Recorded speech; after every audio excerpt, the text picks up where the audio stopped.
இப்போ நான் எத்தனையில் முடிக்கணும்? 5ல் முடிக்கணும். Thank you Lord. ஹல்லேலூயா. கர்த்தர் நல்லவர். என்றென்றும் நம்மை வாழ வைக்கிறவராகிய ஆண்டவராகிய இயேசு கிறிஸ்துவின் ஈடு இணையற்ற நாமத்தினால் ஒருவர் நாம் வாழ்த்திக் கொள்வோம். தேவன் நம் பேரில் எத்தனை பிரியமுள்ளவராய் இருக்கிறார். கம்பீர சத்தத்தை அறியும் ஜனங்கள் பாக்கியமுள்ளவர்கள். அவருடைய முகத்தின் வெளிச்சத்தில் அவர்கள் நடப்பார்கள். யாருடைய வெளிச்சத்தில் நடக்க போறோமா?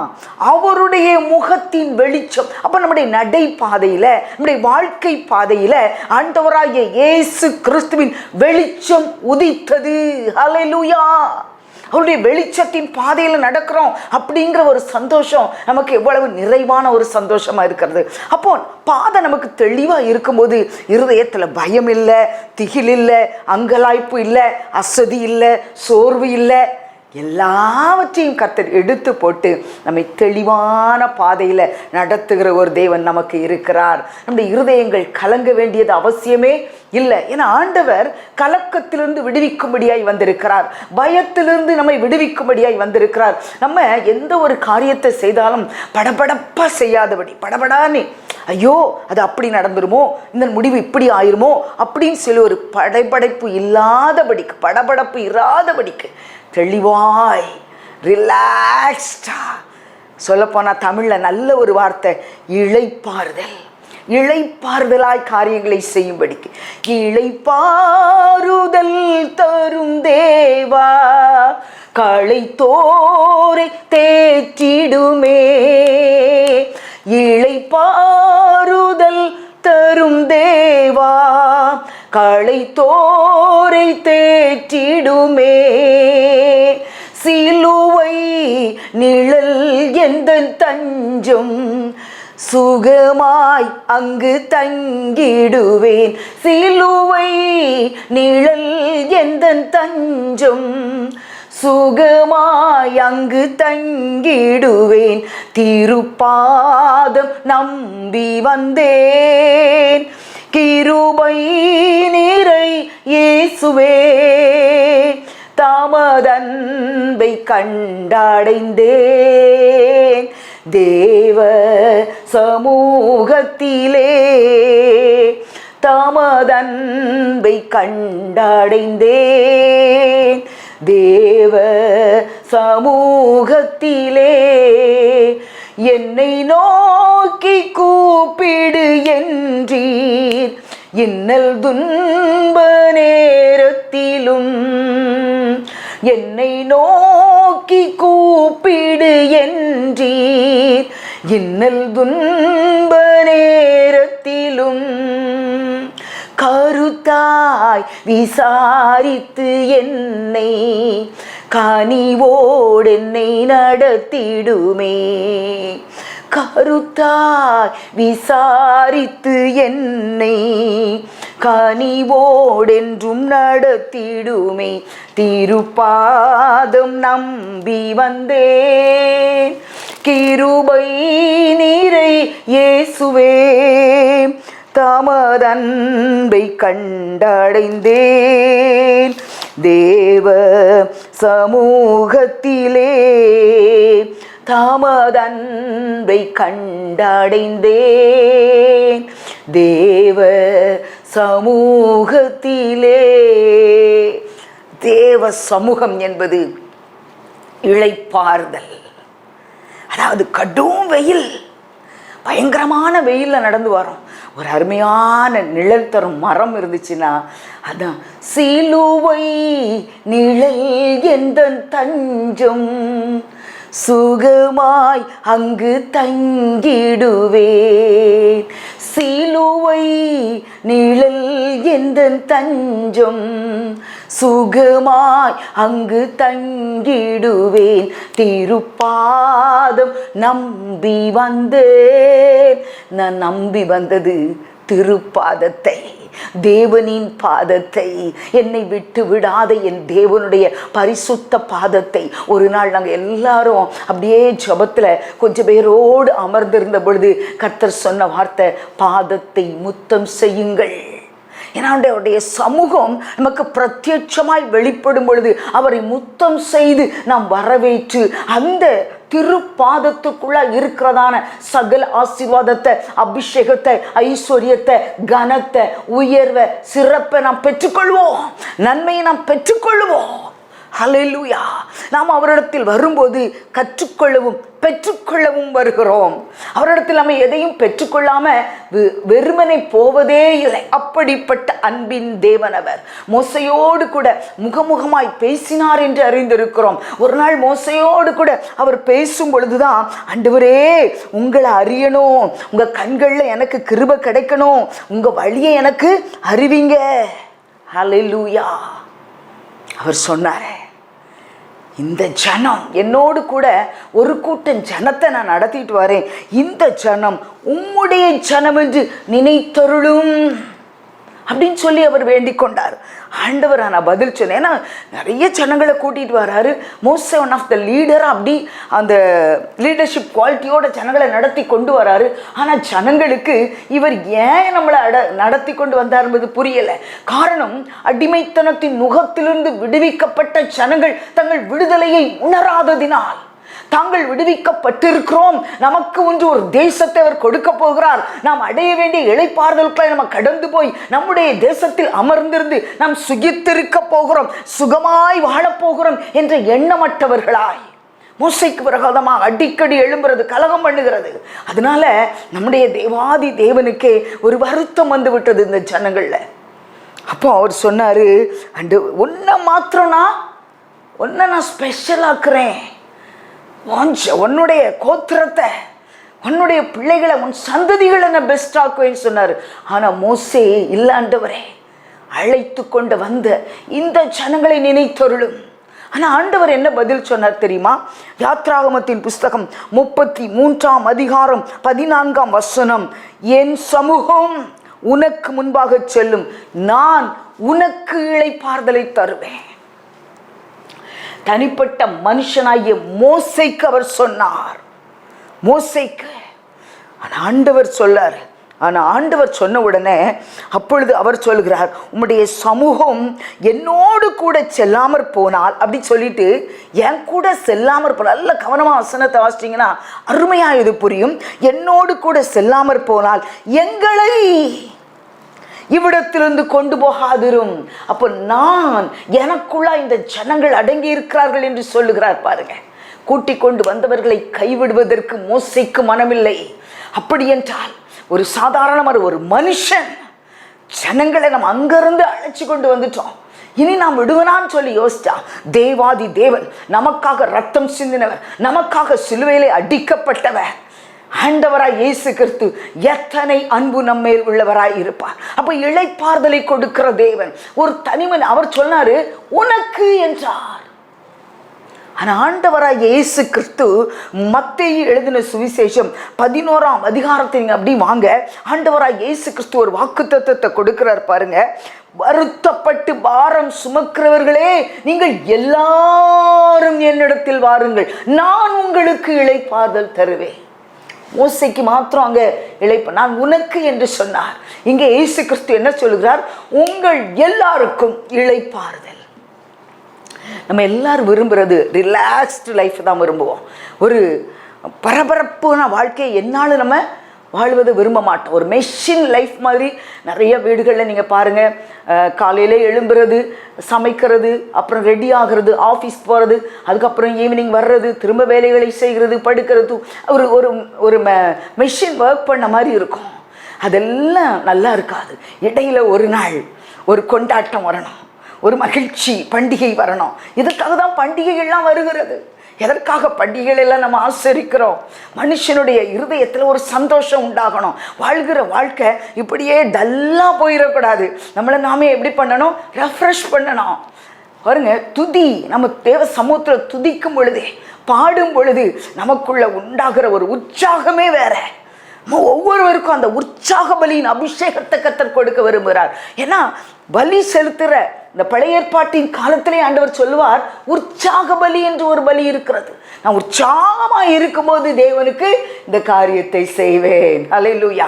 சில நாளில் மந்தமாக இருக்கும். அப்போ மந்தமாக இருக்கும்போது ஆண்டவரே உங்களை நான் துதிப்பேன், அல்லேலூயா, உங்களை நான் புகழுவேன்னு சொல்லி அந்த மந்தத்தனத்திலிருந்து விடுதலை ஆகிறத நம்ம ஒரு தாகமாக எடுத்துக்கொள்ளணும். மந்தத்தனத்திலே நம்ம இருந்துடக்கூடாது. நமக்கு மந்தமாக இருக்கும், படுக்கணும் போல இருக்கும், சோம்பேறித்தனம் நம்மை சூழ்ந்து கொள்ளும், வீட்டில் எந்த வேலை இருந்தாலும் செய்யறதுக்கு மனமில்லாத இருக்கிறீங்க. அந்த நேரத்தில் எழும்பி ஒரு சங்கீத புத்தகத்தை எடுத்து முழங்கால் நின்று சத்தமாக படித்து பாருங்க. ஒரு பாடலை சத்தமாக பாடுங்க. அந்த துதியின் ஓசையும் அந்த சங்கீதத்தின் வார்த்தைகளும் நமக்கு உயிர்ப்பிப்பை கொடுக்கும். இந்த மந்த தனத்திலிருந்து, இந்த சோம்பேறி தனத்திலிருந்து ஒரு விடுதலை உண்டாகும். நம்முடைய இருதயத்தில் அது இளைப்பையும் களைப்பையும் உண்டு பண்ணும். இந்த இளைப்பையும் களைப்பையும் நீங்கிறதான துதி ஒலி எழும்பட்டும். குடும்பங்களில் ஸ்தோத்திர பலிகள் எழும்பட்டும். ஏன்னா அவர் சொல்றாரு பாருங்க, நான் சாந்தமா இருக்கிறேன், மனத்தாழ்மையா இருக்கிறேன், என்கிட்ட வந்து நீங்க கற்றுக்கொள்ளுங்க. என்கிட்ட படிச்சுக்கிட்டீங்கன்னா நீங்க பாருங்க இளைப்பாறுதல் உங்களுக்கு கிடைக்கும். உங்கள் ஆத்துமா இளைப்பாறும் பொழுது ஆவி இளைப்பாறுகிறது, சரீரமும் இளைப்பாறுகிறது.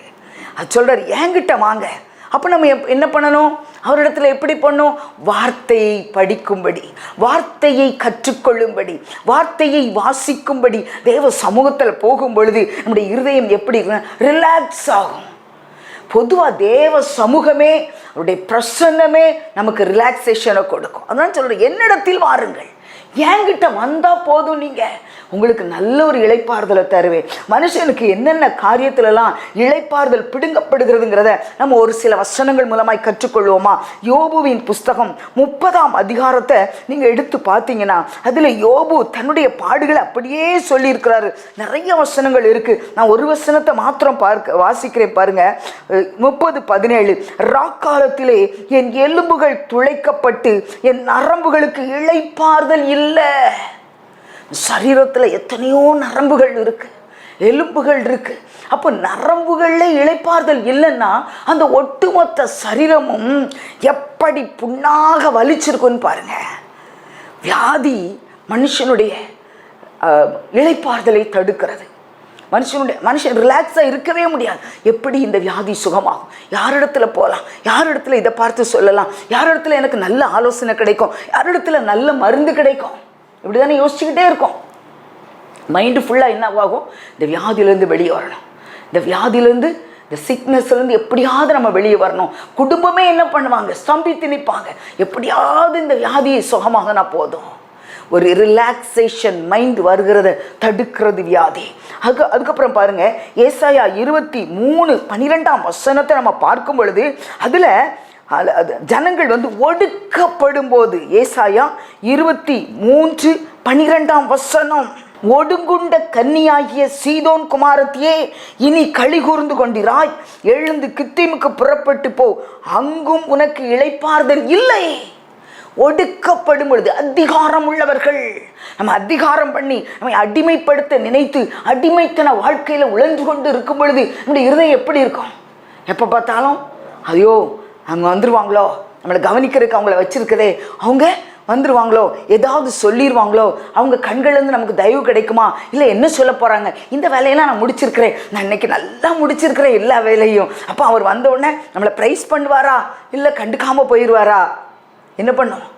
அப்போது அங்கே ஒரு தலைமைத்துவம் நமக்கு எப்படி இருக்கிறதுங்கிறது ரொம்ப முக்கியம். ஒரு தலைமைத்துவத்தின் கீழே நசுக்கப்பட்ட ஒரு அனுபவத்தோடு கூட இருப்போமானால் ஒடுக்கப்பட்ட ஒரு வாழ்க்கை, ஒடுக்கப்பட்ட வாழ்க்கை ரிலாக்ஸ்டாக இருக்கவே முடியாது. அதே போல் அடுத்தது பாருங்க, புலம்பலின் புஸ்தகம். சொல்லி சொல்லி வாயில் அதிகமாக புலம்புறது யாரு? பெண்கள் தான். ஆனால் இங்கே எரேமியா புலம்பி இருக்காரு. அவர் புலம்பலில் பார்ப்போம். அது எரேமியா புலம்பலின் புஸ்தகம் 5ஆம் அதிகாரம் 5ஆம் வசனம், பாரம் சுமந்து எங்கள் கழுத்து நோகிறது, நாங்கள் உழைக்கிறோம், எங்களுக்கு இளைப்பாறுதல் இல்லை. அப்போ உழைச்சி ஓடா தேஞ்ச மனுஷர்களை பார்க்கிறோம். அதனால அந்த வருமானம் நிற்காதபடி, அவங்க வருமானம் கொண்டு வருவாங்க, பிரயாசத்தின் பலனை அவங்களால எடுக்க முடியாது, மருத்துவ செலவுக்கு போயிடும், ஏதோ ஒரு நஷ்டம் வந்துடும். அப்போ அவங்களுக்கு எப்படி இருக்கும்? நாள் முழுவதும் உழைக்கிறோம், நாளெல்லாம் வேலை செய்கிறேனே, எனக்கு ஒன்றும் மிஞ்சலையே புலம்ப ஆரம்பிச்சிருவாங்க. புலம்புவாங்க. காலையில் எழுந்து மாலை வரைக்கும் வேலை செய்கிறேன். சிலர் நைட் ஷிஃப்ட் போகிறாங்க, நைட்டெல்லாம் உழைக்கிறேன். ஆனால் அந்த மாதத்தின் முடிவில் கையில் பார்க்கும்போது மிஞ்சி ஒன்றுமே இல்லை. ஆனால் ஆண்டவராக இயேசு கிறிஸ்துவத்தில் வரும் பொழுது 5 அப்பம் 2 மீன் தாங்க அவர் கரத்தில் இருந்தது. ஹல்லேலூயா. அந்த 5 குறைந்தது அவர் கையில் கொடுக்கறதுக்கு கொஞ்சமாக இருக்கலாம். அதை அவர் கையில் கொடுத்து அவர் முகத்தை நம்ம பார்க்க ஆரம்பிச்சிட்டோன்னா அதை நமக்கு பிட்டு ஆசீர்வதித்து கொடுத்து ஆயிரங்களாய் பெருக பண்ணுகிறவர், மீதி எடுக்க செய்கிற ஒரு தேவன் இருக்கிறார். அப்போ நம்முடைய அந்த வருத்தங்கள், அந்த உழைப்பு, அந்த சரீர வேலை நமக்கு எதை கொடுக்கிறது? இளைப்பை கொடுக்கிறது, இளைப்பாறுதல் அற்ற சூழல்களை கொடுக்கிறது. வியாதி நமக்குடைய இளைப்பாறுதலை பிடுங்குகிறது. ஒடுக்கப்படும் பொழுது நம்முடைய இளைப்பாறுதல் பிடுங்கப்படுகிறது. அதிகமாய் வேலை செய்யும் போது அந்த பாரம் நமக்கு இளைப்பாறுதலை பிடுங்குகிறதா இருக்கிறது. அடுத்தது பாருங்க, ஆபகுக்கின் புஸ்தகம் 3ஆம் அதிகாரம் 16ஆம் வசனத்தை பார்க்கும்போது அங்கே எதிர்க்கிற ஜனங்கள் இருக்கிறார்கள். ஹல்லேலூயா. ஆபகுக் 3ஆம் அதிகாரம் 16ஆம் வசனத்தை வாசிக்கிறேன், கேளுங்க. நான் கேட்டபொழுது என் குடல் குழம்பிற்று, அந்த சத்தத்துக்கு என் உதடுகள் துடித்தது, என் எலும்புகளில் உக்கல் உண்டாயிற்று, என் நிலையில் நடுங்கினேன். ஆனாலும் எங்களோடு எதிர்க்கும் ஜனங்கள் வரும்போது இக்கட்டு நாளில் நான் இளைப்பாறுதல் அடைவேன். எதிர்க்கிற ஜனங்கள் வரும்பொழுது அங்கு சூழ்நிலை எப்படி இருக்கு? ஹல்லேலூயா. எனக்கு எதிரியா வர்றாங்களேன்னு சொல்லி வேதனை இருக்கு. ஆனா அவருக்கு கிடைச்சது என்ன? ஆண்டவருடைய சமூகத்துக்கு போன உடனே அந்த எதிரிய அவர் பார்க்கல, அவருடைய கரத்துல, தேவாதி தேவனுடைய கரத்துல கொடுத்துட்டாரு. அப்ப நமக்கு அவர்கள் எதிரி இல்லை, கர்த்தருக்குத்தான் அவர் எதிரிகள். துரோகம் செய்கிற அவர்களை கர்த்தருக்கு முன்பதாக நிறுத்திவிட வேண்டும். அவர்களை தன்னுடைய முக பார்வையினால் பார்க்கிற தேவன் அவர். சும்மாலாம் கர்த்தர் விட மாட்டாருங்க. அவர் சொல்லியிருக்கிறார், நான் தான் பதில் செய்வேன், நீ பேசாம இரு. அப்படி ஒரு வார்த்தை கிடைச்ச உடனே அங்கே என்ன உண்டாயிருது? இளைப்பாறுதல். அவர் சொல்றாரு, நான் என் ஜனங்கள் வரும்போது இக்கட்டு நாளிலே எனக்கு ஒரு இளைப்பாறுதல் கிடைக்கும். என்ன? ஆண்டவராக இயேசு கிறிஸ்து என்னோடு கூட இருக்கிறார். ஆனால் ஜனங்கள் எப்படி இருக்கிறாங்க? எதிர்க்கிறவர்கள். நான் எதை செய்தாலும் எதிர்த்து நிற்கிறாங்க. அதனால என்னுடைய இளைப்பாறுதல்லாம் கெட்டு போகுது.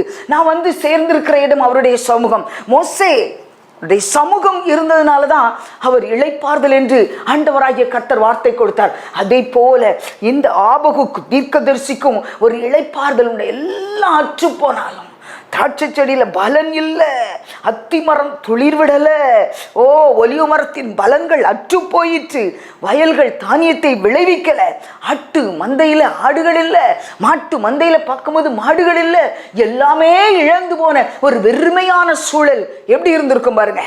ஆனா அவர் சொல்றார், விசுவாச அறிக்கையில நான் இளைப்பாறுதல் அடைவேன், இளைப்பாறுதலை பெற்றுக்கொள்வேன். அந்த நம்பிக்கையும் அந்த விசுவாசமும் அவரை திடப்படுத்தி பலப்படுத்துகிறது. இன்றைக்கும் இழந்து போன நிலையில எத்தனையோ இழப்புகள், எல்லாவற்றையும் இழந்து 0 வாக்கப்பட்டு நீங்கள் நின்றிருந்தாலும் உங்களோடு கூட 1 போடுகிறதுக்கு ஒரு கர்த்தர் வருகிறார். உங்கள் வாழ்க்கையை பூரணமாய் ஆசீர்வதிக்கிற ஆண்டவர்.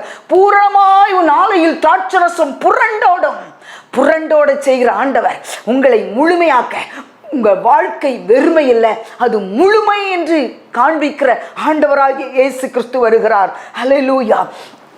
2 கொரிந்தியர் 7:5 பவுல் அப்போஸ்தலன் தன்னுடைய ஊழியத்தில் எவ்வளவு சாதனைகளை படைத்தவர். அவர் சொல்றார், உள்ளே பயங்களும் வெளியே போராட்டமும். அந்த பயம் இளைப்பாறுதலை பிடுங்கிறோம். போராட்டம் உள்ள மனிதர்கள் இளைப்பாறுதல் அற்றுப்போக பண்ணுவார்கள். கருத்தாய் தேவனை தேடுகிற பிள்ளைகள் கூட எப்படிப்பட்ட ஒரு பயத்திலையும் போராட்டத்திலையும் வாழ்ந்திருக்கிறாங்க. இன்றைக்கும் இந்த காலகட்டத்தில் கூட நமக்கு பல விதத்தில் போராட்டங்கள், நெருக்கங்கள் நம்மை சூழ்ந்திருக்கும். ஆனால் ஒன்றுதான், ஒன்றை நான் கேட்டேன், அதையே நாடுவேன். என் தேவ சமூகத்திலிருந்து எனக்கு ஒரு இளைப்பாறுதல் காத்து கொண்டு இருக்கிறது, அது எனக்கு போதும் என்று சொல்லி நீங்க போதும் எனக்கு, நீங்க போதும் எனக்கு, நீங்க போதும், நீங்க போதும், நீங்க போதும் எனக்கு, நீங்க போதும் எனக்கு, நீங்க போதும் எனக்கு, நீங்க போதும், நீங்க போதும், நீங்க போதும் எனக்கு. உம்மை விட்டா யாரும் இல்லை ஏசையா, உம்மை விட யாரும் இல்லை ஏசையா. இளைப்பாறுதல் வேண்டி நாம் தேவ சமூகத்திலே அமர்ந்திருப்போம். ஹல்லேலூயா. கற்றுக்கொள்ளவும் பெற்றுக்கொள்ளவும் நம் தேவனிடத்தில் வந்து அவர் சொன்னார், என்கிட்ட வந்து கற்றுக்கொள்ளு. உனக்கு இளைப்பாறுதல் இல்லையா? நான் சாந்தமா இருக்கிறேன், நான் மனத்தாழ்மையா இருக்கிறேன், நான் உனக்கு கற்றுக் கொடுக்கிறேன். ஒருத்தங்க கற்றுக் கொடுக்கணும்னா நமக்கு ஒரு பெரியவர் அவரிடத்துல நம்ம இப்படிதான் கற்றுக்கொள்ளணும். அவர் இறங்கி வந்து நானே உனக்கு கற்றுக் கொடுக்கிறேன்னு சொல்லும் பொழுது எவ்வளவு பெரிய சந்தோஷம் பாருங்க. ஹல்லேலூயா. பாருங்க, ஒரு வசனம் எனக்கு ரொம்ப ரொம்ப பிடிச்சிருந்தது. எண்ணாகமத்தின் புஸ்தகம் 10ஆம் அதிகாரம் 33ஆம் வசனத்துல, ஹல்லேலூயா, அவர்கள் கர்த்தருடைய பர்வதத்தை விட்டு 3 நாள் பிரயாணம் போனார்கள். பிரயாணம் போய்கிட்டே இருக்கிறாங்க. அந்த பிரயாண வேளையில கர்த்தர் அழகாய் ஒரு வார்த்தை கொண்டவர்களை நடத்துறார் பாருங்க. 3 நாள் பிரயாணத்திலும் கர்த்தருடைய உடன்படிக்கை பெட்டி அவர்களுக்கு இளைப்பாறுது ஸ்தலத்தை தேடி காட்டும்படிக்கு அவர்களுக்கு முன் சென்றது. அவர்களுக்கு இளைப்பாறும் ஸ்தலத்தை காட்டுவதற்கு அந்த உடன்படிக்கை பெட்டி அவர்களுக்கு முன்பாக போனது. அப்போ ஜனங்கள் அமர்ந்திருந்தால் ஜனங்களுடைய வீடுகள் இருக்கும் என்றால் அந்த வீடுகள் எப்படி இருக்கணும்னா அமளியும் இரைச்சலும் சத்தமும் இருக்கக்கூடாது, சண்டையும் கூக்குரலும் அங்கே இருக்கக்கூடாது. அப்போ இருள் குடியிருக்கிற ஸ்தலமாய் அது காணப்படும் என்றால் அங்கேயும் அவங்களுக்கு சமாதானம் இருக்காது. இந்த எல்லைகளில் சமாதானம் இல்லைன்னா மனதில் இளைப்பாறுதல் அற்றவர்களாய் காணப்படுவார்கள். இன்றைக்கு இளைப்பாறுதல் தருபடிக்கு உடன்படிக்கை பெட்டி அன்றைக்கு முன் சென்றது போல அவருடைய பிரசன்னம் நமக்கு முன்பாக போகிறது. இளைப்பாறும் ஸ்தலத்தை காட்டும்படிக்கை உடன்படிக்கை செட்டி உடன்படிக்கை பெட்டி முன் சென்றது பாருங்க. அவர்கள் பாளையத்திலிருந்து புறப்பட்டாங்கன்னா கர்த்தருடைய மேகம் பகலில் அவர்களுக்கு, இரவிலே அக்னி ஸ்தம்பம், பகலும் இரவும் அவர்களை நடத்துவதற்கு ஒரு இனிமையான சமூகம் அவர்களை சூழ்ந்திருந்தது. இன்றைக்கும் பரிசுத்த ஆவியானவர் என்ற இனிய சமூகம் நம்மை சூழ்ந்திருக்கிறது. இனிய பிரசன்னம் நம்மை சூழ்ந்திருக்கிறது. இது போதுங்க நம்முடைய இளைப்பாறுதல் உள்ள வாழ்க்கைக்கு. ஹல்லேலூயா. பெட்டியானது புறப்படும். மோசே சொல்வாரு, கர்த்தாவே எழுந்துருளும். அப்போ உடன்படிக்கை பெட்டி முன்னாடி போச்சுன்னா நமக்கு இளைப்பாறுகிற ஸ்தலம் உண்டு. வீடுகளில் இன்றைக்கு கூட சண்டையும் பிரச்சனையும் போராட்டங்களும் சத்தங்களும் கூக்குரல்களும் எழும்பும் என்றால் தேவ சமூகத்தில் முழங்கால் படியுங்க. ஆண்டவரே, எனக்கு இளைப்பாறுதல் வேண்டும். இளைப்பாறுதல் தரும் தேவா, உடைய பாதத்தை முத்தமிடுகிறேன் என்று சொல்லுவோமா? தேவன் உங்க வீட்டுக்குள்ள என்ன நடக்குதோ அதை பார்த்துட்டு இருக்கிறாரு. உடன்படிக்கை பெட்டி போச்சுன்னா அங்கே அவங்க ஒரு இடத்துல உட்காருவாங்க. மேகஸ்தம்பம் அவர்களுக்கு நடத்துதல் போகிறது. அதற்கு முன்பதாக என்ன புறப்பட்டு போகிறது? உடன்படிக்கை பெட்டி. இன்றைக்கும் ஆண்டவராகிய இயேசு கிறிஸ்து கொடுக்கிற வார்த்தை நமக்கு முன்பாக புறப்பட்டு வந்திருக்கிறது. இந்த வார்த்தையின் வல்லமை நம்மை சூழ்ந்திருக்கும் என்றால் நம்முடைய வாழ்க்கையின் பிரயாணத்தை தடுப்பதற்கோ வாழ்க்கை பிரயாணத்தில் நம்முடைய நிம்மதியை கெடுப்பதற்கோ கர்த்தர் யாருக்கும் அதிகாரம் கொடுக்கல. அதனால பயப்பட வேண்டாம், கலங்க வேண்டாம். கர்த்தர் ஒருவர் நமக்கு என்றென்றைக்கும் ஆசீர்வதிக்கிற தேவனாய் இறங்கி வந்திருக்கிறார். எங்கள் அன்பின் பரலோக தகப்பனே, தர்மையான நல்ல வேலைக்காக நாங்கள் நன்றி செலுத்துகிறோம் அப்பா. ஒவ்வொருவர் இருதயம் ஆண்டவரே பூரிப்படையட்டும், சந்தோஷத்தினால் நிரப்புங்கப்பா. இளைப்பாறுதலையும் சுகத்தையும் கர்த்தர் கொடுத்து வீட்டில் அவர்களை தங்க பண்ணும்படி நாங்கள் ஜெபிக்கிறோம். ஆண்டவரே, அன்றைக்கு உடன்படிக்கை பெட்டி இளைப்பாறும் ஸ்தலத்தை காண்பிக்கபடி முன் சென்றது போல ஆண்டவரே, இன்றைக்கும் அப்பா எல்லா வீடுகள் இல்லாத பிள்ளைகள், வீடுகளை இழந்திருக்கிறவர்கள், வீடு இல்லாதவர்கள், வாடகை வீட்டில் தவிப்போடு கூட வாழ்கிறவர்கள், இயேசுவின் நாமத்தினால் ஆண்டவரே சொந்த வீடுகளை பெற்றுக்கொள்ளும்படி இளைப்பாறும் ஸ்தலத்தை கர்த்தர் கொடுக்கும்படி ராஜா முன்னணியில் நீர் நடந்து போவீராக. கர்த்தர் பெரிய காரியத்தை செய்வீராக. இயேசு கிறிஸ்துவின் நாமத்தில் பிதாவே, ஆமென், ஆமென். கர்த்தர் நம்மை ஆசீர்வதிக்கிறார். ஹல்லேலூயா.